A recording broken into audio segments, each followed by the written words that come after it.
Nakilala sa pangalang Justin Joseph Baisa, dugong Ilocano mula Bambang Nueva Vizcaya. Laman ako noon ng basketball court sa kalsada, kasama ko bangko sa Ibors Pingpingbok sa Estrada. Yo! What's up guys? This is your boy again, Daddy Kaboy, Daddy Kavintage again guys. And nga guys, kamusta naman kayo guys? Kamusta naman tayong lahat dyan guys? Sana okay na okay kayo guys. Kasi kung akong tatanong nyo guys is all goods tayo guys. Yo!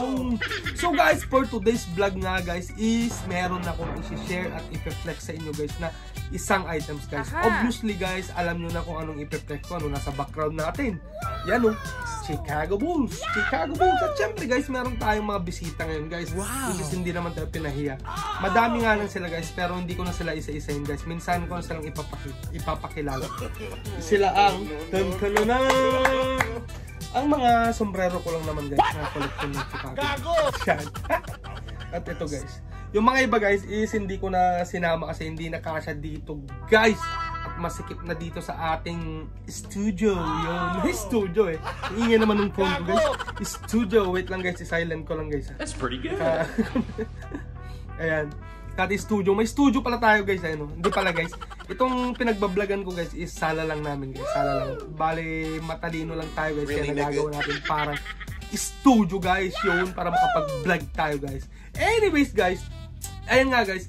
For today's vlog guys is tatalakayin natin ang word na gems sa hot industry guys. Ang hot industry. Pag sinabing gems kasi guys is mamahalin.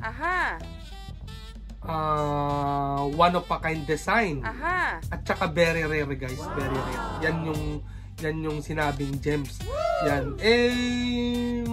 Kaya ako blinag to, tsaka kumuha na din ng ganitong items. Hindi pala kumuha, in-offer pala sa atin guys. Is para masagot na din natin yung isang nag-comment sa aking uploaded video guys. Sabi niya guys sa comment is collector nga daw ako ng bulls guys. Pero ang alam ko pino-point out niya doon is mga sombrero guys, sombrero. Kasi binanggit niya yung word na gems guys. Ang gems is binabanggit lang naman sa mga salakot guys.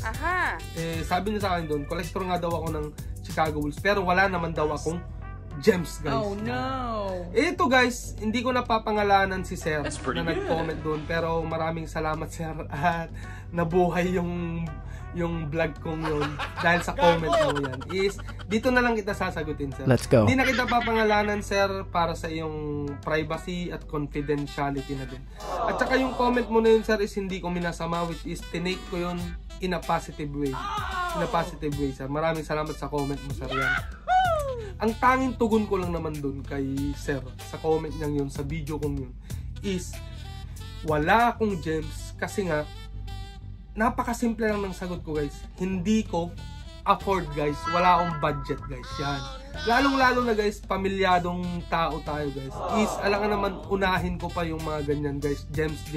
As long nag-e-enjoy na nga ako nagko-collect, then gagastos pa ako ng ganyan. Uunahin ko pa ba yan? Siyempre, unahin natin yung financial needs ng ating family guys. Siyempre, mga bayarin ng bahay, mga tuition fee ng anak ko. Siyempre, mga kailangan dito sa bahay, groceries, mga ganun guys. Unahin muna natin pamilya natin guys. Para sa akin naman guys is good vibes naman tong mga tong ginagawa kong pagko-collect guys. As long na magandang bisyo siya, as long na hindi mo ginagamit yung family budget at personal budget mo sa mga luho mo guys. Kasi wala, magkakalubog-lubog ka sa utang pag ganun ang ginagawa mo guys. Tsaka mag-aaway din kayo ng asawa mo, sigurado yun. Pag ginamit mo yung family budget nyo sa mga luho mo, ay sabi ko mapapalo ka sa puwet guys. Ang laki-laki mo na tapos mapapalo ka pa sa puwet guys, which is ang pangit nun guys. Pero para sa akin guys, kaya wala akong gems kasi nga hindi ko afford. Yun lang, wala akong budget guys. At inuuna ko ang pamilya guys. Yan. So guys, ayun nga ang comment ni Sir. Kaya buti na lang may nagpasa sa akin ng isang items na ito, which is uunahan ko na. Shower out Sir Art. Yan. Si Sir Art or ako ng Kotsero or ang Panday, ang huling yugto. Yan. Haba ng pangalan pero Sir Art lang ang tawag ko sa kanya. Yan, isang malapit na kaibigan natin na reseller yan ng Boss Papi Merch. at solid kaibigan yan kasi one chat away ko lang, lalo kung may mga events happenings dito sa bahay, is hindi ako pinapahiya niyan ni Sir Art at buong magdamag. Sasamahan ako niyan magiinom dito sa bahay, guys. Ganun kabait si Sir Art. Maraming salamat Sir Art sa pagpasa sa akin to, sa masasabi kong hits price na to, at saka condition hits na din to sa pinasa mo sa akin. Ayan nga guys, dito sa vlog natin to guys is medyo mabusisi guys. Oh my god. Kasi tatalakayin natin ang sinasabi nilang gems sa hot industry guys. Which is pinaunlakan tayo at kinuhanan natin ng opinion ang dalawa nating napaka-close na kaibigan dito sa Abu Dhabi na nasa hot industry. Masasabi ko mga mentor to mga to, tsaka mga OG guys. Yan, unahin kong pasalamatan, unahin ko na featuring sila Sir ER or Boss E ng The Greatest Unlimited. Sobrang bait niyan at pinaunlakan tayo sa ating mga katanungan. Sinagot niya pa talaga guys. Malalaman natin mamaya. At maraming salamat din kay Utol Dennis ng Bayomalan The Originals. Yan, tumugon din siya sa ating mga katanungan para dito sa vlog natin to guys. So maraming salamat Boss E at Utol Dennis. Mamaya na ulit ko kayo pasasalamatan sa end ng video. At tara na't talakayin at alamin natin itong i-flex ko kung gems ba to, semi-gems or non-gems guys. So guys, ano pang inaantay natin? Huwag na natin patagalin. At eto na guys, let's go! At ito na guys, ito na guys, this is the time guys. So guys, ngayon is i-flex muna natin guys ang ating item guys. So guys, ready na kayo? Let's go. Na guys. Ayan guys, oh. Lapit pa natin guys. Oh. Diba? Oh, flex muna natin ang hot guys. Yan. Oh. That's pretty good. Oh, pulang-pula, itim na itim ang tingkad ng kulay guys. Under brim, green na green. Kita nyo guys? Yan. Oh, ang loob niya guys. Oh, ang snap niya. Oh, di ba? Yan. May insert pen guys. Yan. That's pretty good. So guys, ito is sa mga matatagal ng collector guys, is familiar na sila or alam na nila tong design na to guys ng hat guys. Pero sa mga aspiring vintage collector dyan is ang tawag dito guys is Chicago Bulls single line script pinstripes guys. Yan. Na sports specialties guys. Yan. Oh, sports specialties. Pakita pala natin sports specialties to guys. Yan, sports specialties guys. Yan. Na the pro. The pro ba? Oh, the pro. Na sports specialties guys. Nilagyan ko na ng scotch tape yan guys kasi naggaganito yan guys nung nakuha ko kay Sir Art. Oh, na no. Popor-por. What? Diba sa Tagalog yun? Naghihimulmul. Ganun. Yan. Then, meron din siyang NBA official license yan guys. Same rin lang kaya nilagyan ko yan. Tsaka yan guys, nilagyan ko ng disposable na sweatband. Kasi nasabi ko nga, yung mga vintage hats ko na white, ang original sweatband is nilalagyan ko para pag nagpawis ako is hindi madudumihan yung original sweatband, which is ang hirap paputiin kasi yun guys. Kaya salamat sa naka-invento ng disposable na sweatband natin guys. Yan. Itong Chicago Bulls na single line script pinstripe guys is some other call itong game day hat or coach hat guys. Pag sinabing game day hat or coach hat guys is posibleng ginagamit ng mga coaching staff or mga staff ng isang team guys. Ganun yun. Pero guys, malalaman natin kung worn ba to during, ginamit ba to during game day or on-field game is malalaman natin yan guys dito sa tag guys. Oh my god. Actually ito guys is na-flip kasi yan, na-flip. Pero syempre hindi ko na ma-open yan guys kasi may scotch tape yan. Ang kaibahan naman nito guys, pag sinabing game day or coach hat, game day hat or coach hat is dito kasi guys, ito pala, sorry guys ito pala is made in Costa Rica guys. Costa Rican sports specialties na pinstripes to guys. Yan, ibig sabihin is first generation to guys. Kasi lahat ng mga first gen is made in Costa Rica guys. At tsaka sinabi din nila guys na ang must to collect or kailangan mong kolektahin kung collector ka is made in Costa Rica guys. Pero meron pa rin tayong justification dyan guys kung paano natin i-weigh ang pagko-collect. That's pretty good. Sa mga opinion ng ating mga featured na kaibigan na si Boss E at si Utol Dennis. Yan. Pero sa aking pagsasaliksik is ang sinabi nila ang must to collect na mga vintage hat is mga first generation hat na Costa Rica made guys. Yun. Then guys, balik tayo dito sa tag na to. Sinabi nilang game day or on-field hat pag ang nakalagay dito sa tag na nito, pag flinip mo is either yangan or blanco yan guys. Either yangan or blanco. Kasi ang posible nakalagay dyan is yangan, blank, or replica guys. Pag yangan or blank is ito, hindi na natin ma-flip. I-example ko na lang tong USA basketball ko guys na sports specialties din na made in Korea guys. Yan, pag flinip mo to guys, ganyan ang itsura guys. Ay naka-sketch shape na yun. Meron kang makikitang yangan dyan guys. Ayan o, medyo visible pa pero malabo na guys.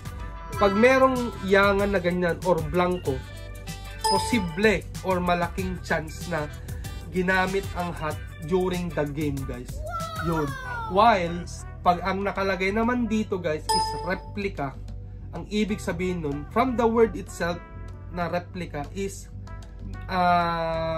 manufactured na lang after ng game guys. Yun na yung mga binebenta sa mga stores guys after ng game. Or ni-replica, from the word itself nga na-replica is kung ano yung hats na ginamit ng game is naubos na. So gumawa sila ng bago kaya replica na ang nakalagay dun guys. Yun ang difference ng tag na ganun. So ito guys is yangan, ang nakaprint sa flip tag niya is posibleng ginamit tong dalawang to during the game guys, or ginamit ng mga coaching staff during the game guys. Yan. Yun ang difference guys ng may yangan, blanco at saka replica guys sa flip tag. So guys, balik tayo dito guys sa Chicago Bulls na pineflex natin. Let's go. Ito guys is sabi ko nga kanina is must to collect is ang mga Costa Rica made dahil first gen to guys. Ngayon guys, tinanong or kinuhanan natin ng opinion si Utol Dennis regarding dun guys sa must to collect ba to. So Utol Dennis nakatulog na at hindi niya nasagot. Pero si Boss ER is nag-send ng voice message na tugon guys, which is pakinggan natin guys.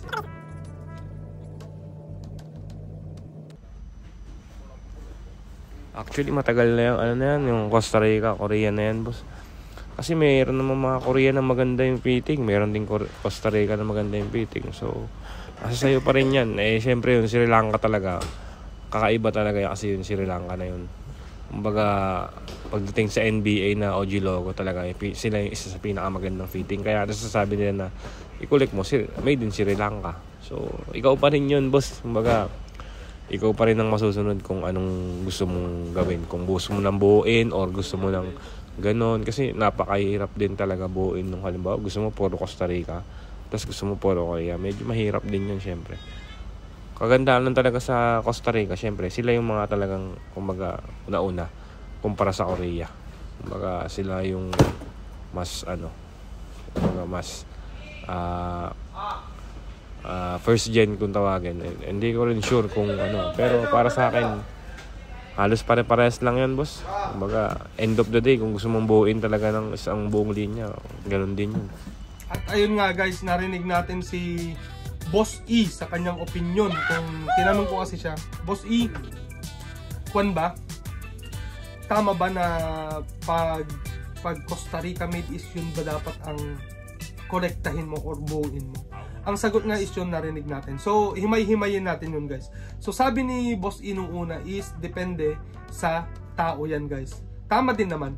Depende yan sa tama ng fitting mo sa ulo guys. Kasi ito, nakahawak na tayo ng Costa Rica made is, masasabi kong ang Costa Rica made guys is medyo mababaw. Hindi naman sa sobrang babaw, pero mababa ang dome guys. Mababa ang dome. Kumpara naman dito guys sa made in Korea na sports specialties din guys ha, is mataas ang dome guys. Yan. Kita nyo? Mataas ang dome guys. Kumpara nahulma na yan pareho. Pero kita nyo yung fitting guys.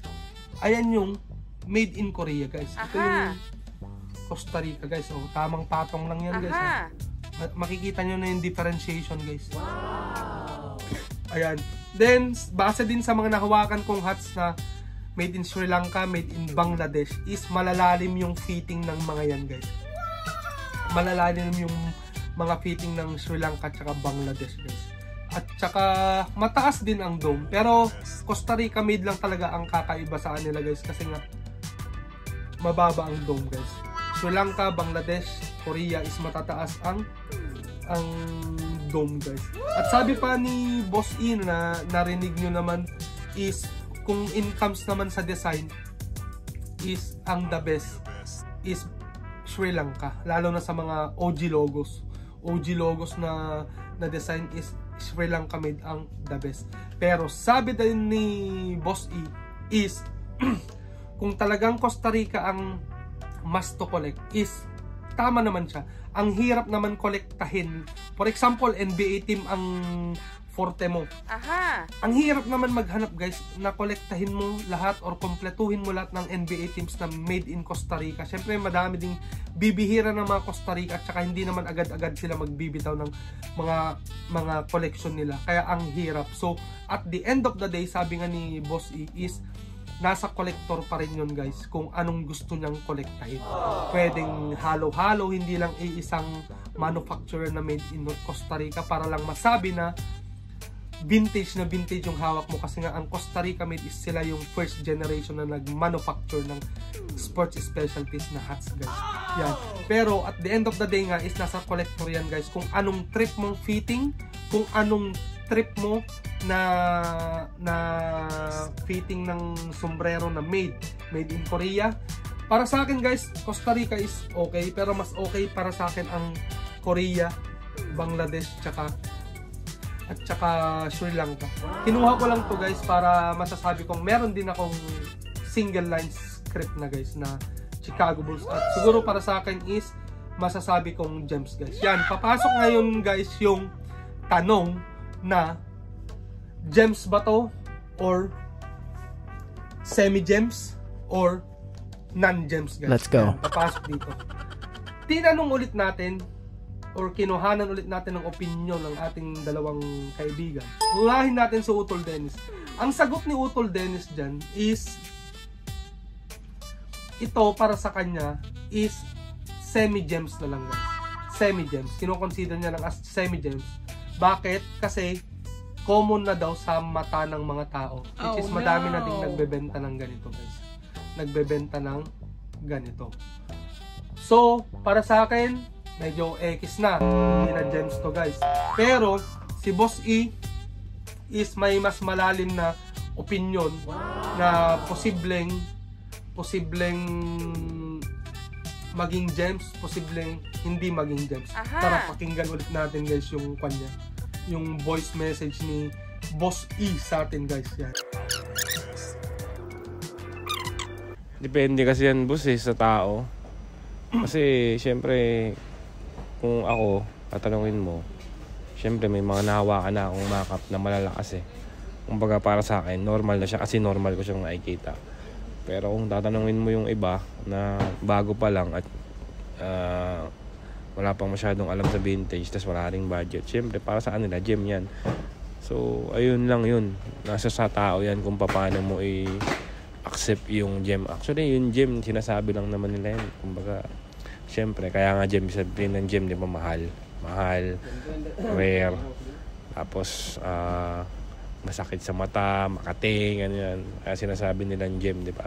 Pero para sa akin totoong gem talaga is yung talagang yung paano mo siya kinuha, regardless sa gaano siya kamahal or gaano siya kamura. Kasi, di ba, parang ano lang din naman yan eh. Pero sa game talaga, yung gem, yun talaga yun. Ibig sabihin yung mahal talaga, kung tutuusin. Ayun, opinion ko lang naman yan. Oh, ayan nga guys, narinig natin ang opinion ni Boss E guys, which is napakalinaw guys. Para sa kanya guys, ito is madaming aspeto para makonsider ang gem ang isang salakot guys. Aha!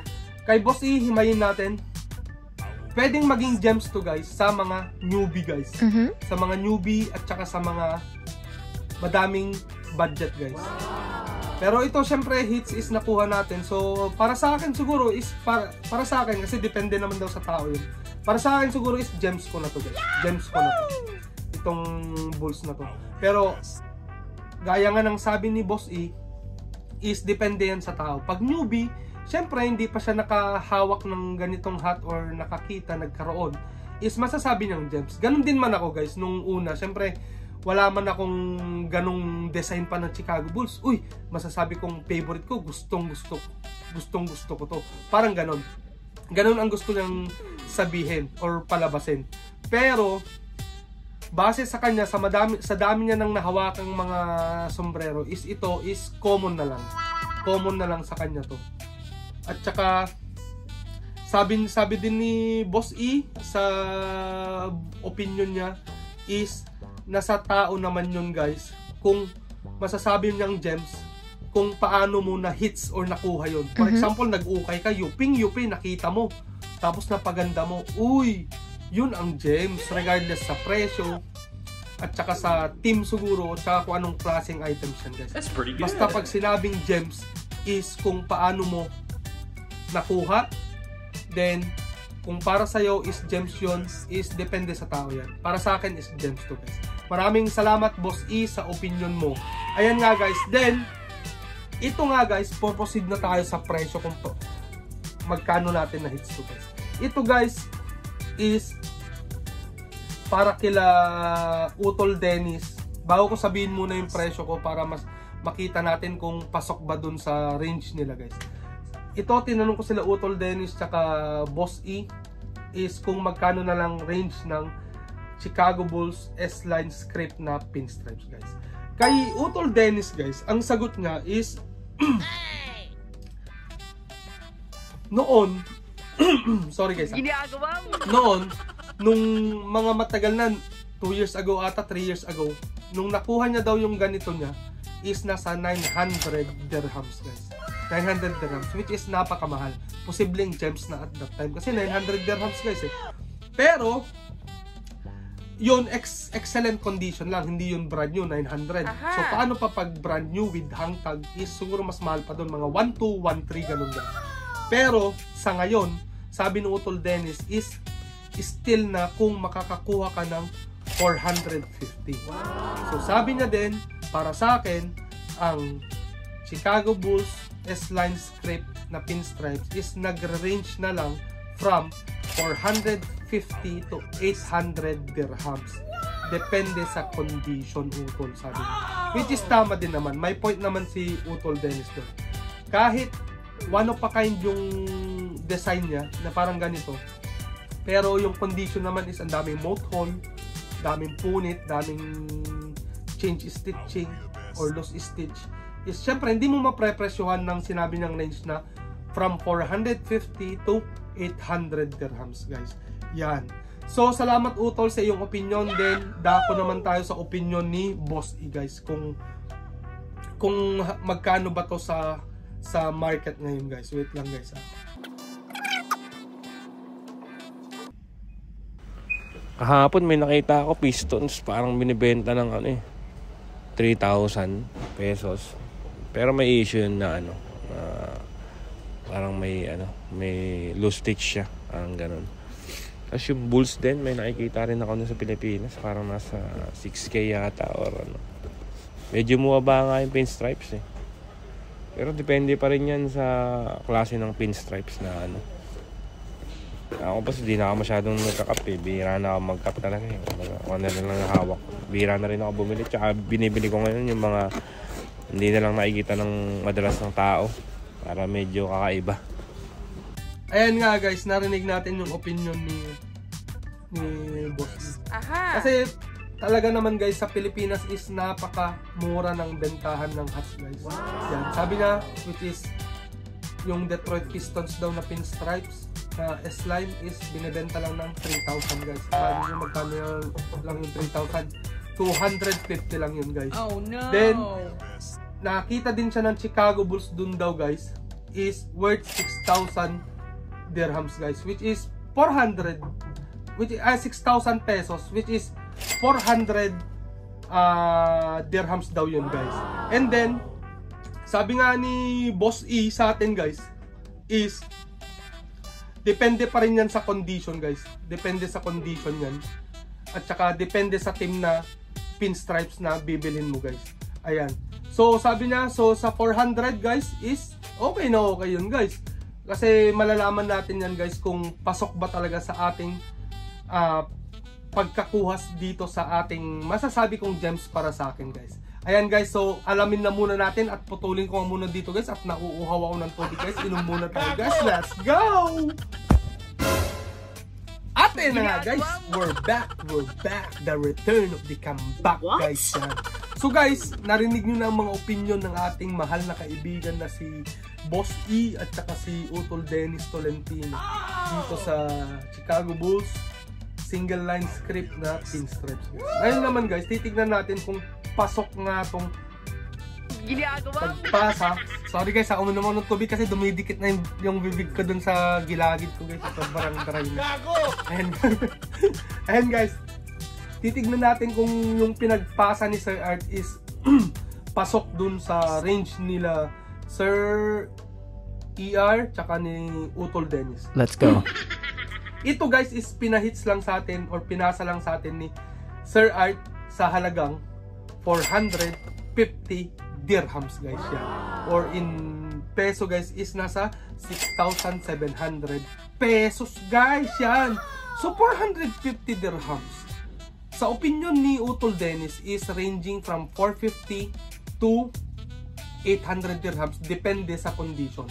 Ito condition nito para sa akin is masasabi kong 9 out of 10. So pwede din siguro. Excellent condition para sa kanya kasi 900 na din ako yung sa kanya nun guys eh. So excellent condition lang din yun. O para sa akin siguro is excellent condition pa to guys. Ayan, excellent condition. Ayan guys. So 450 is all goods, pasok tayo guys. Pero kay Boss E, kasi binanggit na din na bumaba na din ang presyo ng mga pinstripes guys. Depende daw kasi sa team ng hat guys. Yan. Ito Chicago Bulls. Naglalaban naman is Chicago Bulls, Raiders, tsaka Lakers ngayon guys. Sa mga collectibles na mga hats guys. Yan. So ito, para kay Boss E, nakita niya daw sa Pinas is may nag-out ng excellent condi din ba yung binanggit niya ni Boss E. Basta ina-out ng 6,000 pesos guys. Which is ito, which is yun, is in dirhams is 400. Aha. Okay din naman, malapit din naman yung range ni Boss E na 400 dirhams. Kasi nakuha lang natin to ng 450 dirhams guys, kay Sir Art. Ayan. So sana'y may natutunan kayo at meron na naman kayong karagdagang kaalaman kung paano malalaman na gems at saka sa tag na to, sa Costa Rica made. At ito pa pala guys, itong The Pro ng Sports Specialties is first design nila ng S-line script nung early 1980s guys. Ito ang pinaka-trademark nila na design guys ng Sports Specialties. Ang sumunod na dito guys is yung D-line or double line, which is yun yung may border na yung script na yan guys. Ayan nga guys. So comparison guys sa ating hits price is, ay hindi pala guys, nag-search din pala ako sa online, which is napadpad tayo sa etsy.com guys. Aha. Imagine nyo guys yung Costa Rica made guys na same hat guys, makikita nyo dyan guys, is nagkakahalaga siya guys ng $274 guys. Yan. So guys, to come up to dirhams is multiply by 4 is 1,096 dirhams guys. In peso naman guys is 16,440 pesos, guys! Imagine that, guys. So, comparison, guys, kung nakasave ba tayo or hindi. Of course, nakasave tayo, guys. Kasi nga, ito is 1,096 dirhams. Aha. Yung kay Sir Art is 450 dirhams lang, guys. Aha. So, kung ika-calculate natin, guys, nakasave tayo ng 646 dirhams or 9,690 pesos, guys. So, Oh my God. para sa akin is hits na hits to, guys.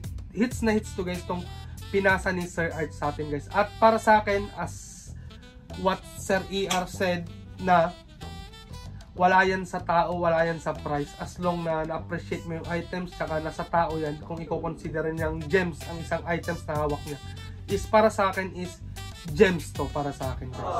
Yan. At sana nga na-appreciate nyo na naman itong pag-share ko, at sana may natutunan na naman kayo dito sa ating simpleng pag-flex ng ating bagong hits, guys. So, finally, sir, meron na akong gems siguro, sir. Kasi para sa akin, gems to. Lahat ng collection ko is kinoconsider akong gems yan. Gems lahat yan para sa akin. Kasi treasure yan, syempre, para sa akin, guys. At syempre, hindi ko makakalimutan magpasalamat. Unahin ko sa nagpasa nito. Ulitin ko ulit kay Sir Art, kay Apo ng Kotsero, Panday ang Huling Yugto, at syempre, hindi ko din makakalimutan ang mga nagbigay opinion at tumulong para maliwanagan tayo dito sa sombrerong ito, kay Boss E ng The Greatest Unlimited at kay Utol Dennis ng Biomalan The Originals. At ayan nga, guys, nakita nyo na ang ating bagong dagdag collection na Chicago Bulls single line script na pinstripe. Yan. So, guys, puputulin ka na dito at medyo mahaba na. Nahapunan na tayo, guys. Is magluluto pa tayo, guys, ng hapunan at baka mapalo tayo, guys, ni Darling. Yan, guys. So, guys, here's your boy, Daddy Kabulinger, Daddy Ka Vintage. Salamat sa panonood at till next time, peace out! Bye-bye!